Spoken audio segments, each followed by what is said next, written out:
कराची और हैदराबाद के अवाम को बहुत बहुत मुबारक हो कि आज तमाम साजिशों के बावजूद बल्दियाती इलेक्शन का इनेकाद हुआ। और अगर मैं ये कहूं कि बल्दियाती इलेक्शन का मुनक़िद करवाना ये कराची, हैदराबाद समेत सिंध भर के अवाम की फतह है और जमात इस्लामी की फतह है।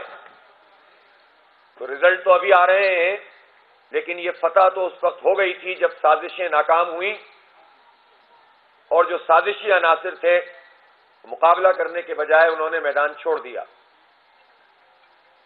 मैं मुबारकबाद पेश करता हूं कराची, हैदराबाद के लोगों को जिन्होंने